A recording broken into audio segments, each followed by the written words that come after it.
अरे वेड्या, कशाला एवढी चिंता करत आहेस? कशाला एवढा विचार करत आहेस? डोळ्यात पाणी आणून आणि मनातही भीतीची पाल चुकचुकत ठेवून तू माझ्याकडे बघतोयस. हे मला सर्व दिसत आहे. तुला वाटतंय ना की तुझं कोणीच नाही? तुला वाटते की हे जग, ही माणसं तुला कधीच समजून घेऊ शकणार नाही? तू जो रात्रंदिवस संघर्ष करत आहेस, जो प्रामाणिकपणा तू जपला आहेस, त्याचं फळ तुला मिळण्याऐवजी फक्त अपमान आणि दुःखच वाट्याला आलं आहे असं तुला वाटतंय ना? मग बघ, आज मी तुला काही गोष्टी सांगायला आलोय. तू जेव्हा शांतपणे बसलेला असतोस तेव्हा तुझ्या मनात विचारांचं जे काहूर माजलेलं असतं, ते प्रत्येक विचाराचं साक्षीदार मी आहे.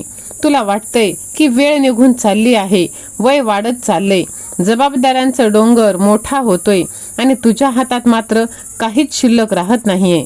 पण तू विसरतोयस, तुझा हात ज्याने धरला आहे तो तुला कधीच काही कमी पडू देणार नाही. तू कोणासाठी रडतोयस? त्या लोकांसाठी ज्यांनी तुला फक्त गरजेपुरतं वापरून घेतलं, की त्या परिस्थितीसाठी जी तुला बदलता येत नाहीये?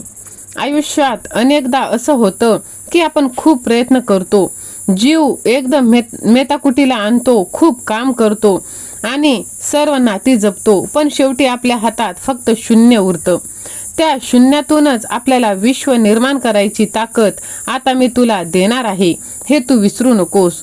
तू आज ज्या संकटात उभा आहेस, ते संकट तुला संपवण्यासाठी नाही, तर तुला घडवण्यासाठी आलं आहे. आता तुझी परिस्थिती बदलणार आहे. होय, बघ, आता तुझ्या आयुष्यात सर्व काही चांगलं होणार आहे. तुझं आयुष्य आता, तुझ्या आयुष्यातले हे चटके तुला भविष्यात येणाऱ्या मोठ्या संकटांना सामोरे जाण्यासाठी तयार करत आहे. ताबडतोब तू हा संदेश शेवटपर्यंत ऐक आणि कमेंट बॉक्समध्ये श्री स्वामी समर्थ असे तू टाईप कर. हा संदेश तू कमीत कमी 3 जणांना शेअर कर. तुला भविष्याची चिंता आज नष्ट होणार आहे. तू वर्तमानात जगायला शिकलाच नाहीस. होय, काय होईल, कसं होईल हाच विचार करून तू तुझा आजचा दिवस घालवत आहेस. अरे, ज्याने जन्म दिलाय तो घासाची सोय सुद्धा करणारच नाही का? तू फक्त तुझं कर्म करत राहा. फळाची अपेक्षा तू आत्ताच करू नकोस. लोक काय म्हणतील या एका विचाराने तू तुझी प्रगती थांबवून ठेवली आहेस. लोकांचं काय? लोक आज कौतुक करतील, उद्या विसरून जातील. तुला कोणाला उत्तर द्यायचं नाही. स्वतःला म्हणायचं आहे आणि स्वतःच मनाचं ऐकायचं आहे. जगाला तू जेव्हा स्वतः प्रामाणिक राहशील तेव्हा अख्खं ब्रह्मांड तुझ्या पाठीशी उभा राहणार आहे.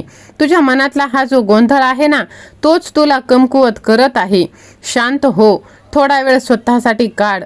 मग आजूबाजूला सगळं बदलतंय. ऋतू बदलत आहेत, काळ बदलत आहे. मग तुझं नशीब कसं नाही बदलणार? तू म्हणतोस की तू खूप सोसला आहेस, मग आता थोडं सोसायची ताकद आणखी ठेव. हार मानणे सोपं असतं, पण लढत राहण्यातच खरा पुरुषार्थ आहे. तुला वाटतं की देव तुझी परीक्षा घेतोय, पण मी तुझी परीक्षा नाही घेत. मी तुला सामर्थ्यवान, बलवान बनवत आहे. तू ज्यांना तुझं मानतोस ती माणसं खरंच तुझी आहेत का, याचा विचार कधी केलायस का? जेव्हा तू संकटात होतास तेव्हा किती लोक तुझ्या पाठीशी उभे राहिले आणि आज जेव्हा तू सावरण्याचा प्रयत्न करतोयस तेव्हा किती जण तुला मागे ओढत आहेत. हेच जग आहे. इथे कोणाकडूनही अपेक्षा ठेवणं चुकीचं आहे.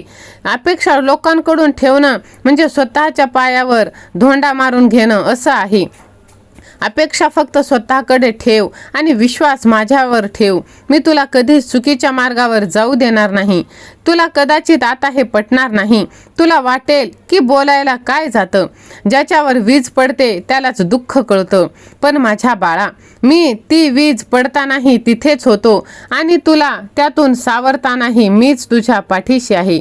फक्त तू विश्वास ठेव बाळा. तुला वाचवण्यासाठी ढाल बनवून मी तिथेच उभा होतो. तुला जे मिळालं नाही त्यात तुझं भलं असेल असा विचार तू का करत नाहीस? ती कधी आपण चुकीच्या गोष्टींसाठी हट्ट धरतो आणि जेव्हा त्या मिळत नाहीत तेव्हा आपण देवाला दोष देतो. तू मात्र लोकांच्या बोलण्याने स्वतःचं मानसिक संतुलन बिघडून घेतोयस. तुला रात्रभर झोप लागत नाही. विचारांचे चक्र गरगर फिरत राहतं. आणि शेवटी तू स्वतःलाच दोष द्यायला लागतोस. हे थांबव.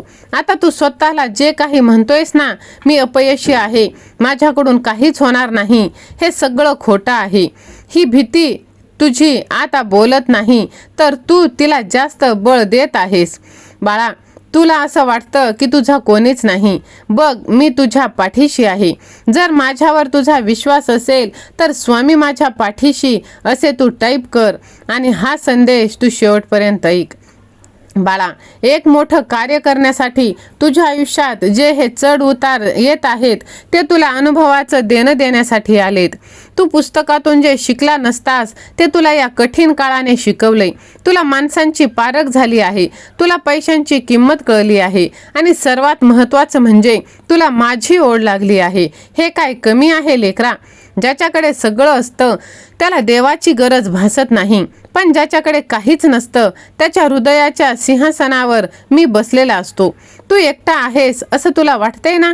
मग कधी शांतपणे डोळे मिटून तुझ्या श्वासाकडे लक्ष दिलेस का? तो श्वास जो नकळत तुझा चालू आहे तो कोण चालवतो? मीच ना. मग जो तुझा विश्वास जपू शकतो, तुझा श्वास जपू शकतो, तो तुझं आयुष्य सांगू शकणार नाही का?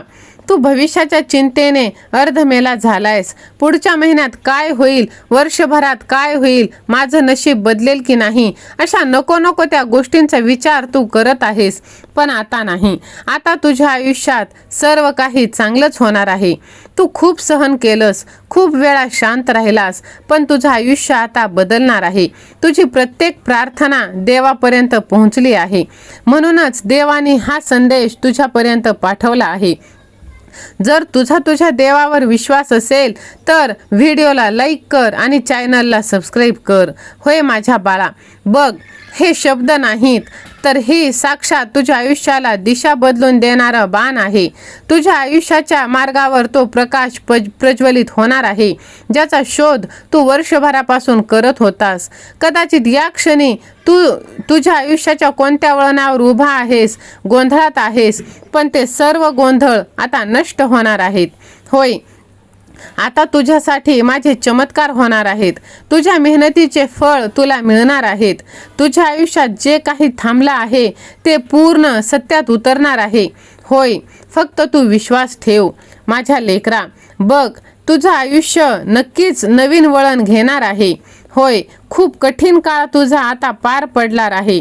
तू अशा ठिकाणी पोहोचला आहेस ज्याची तू कल्पनाही करू शकत नाही आणि तुझ्यासाठी मी खूप वेगळी योजना आखली आहे.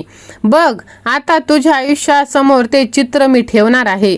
तुझ्या आयुष्यात एक असं वळण येईल जिथे सर्व काही बदल, ज्या लोकांनी तुझ्याकडे दुर्लक्ष केले ते सुद्धा तुझ्या पायाशी लोळून घेतील.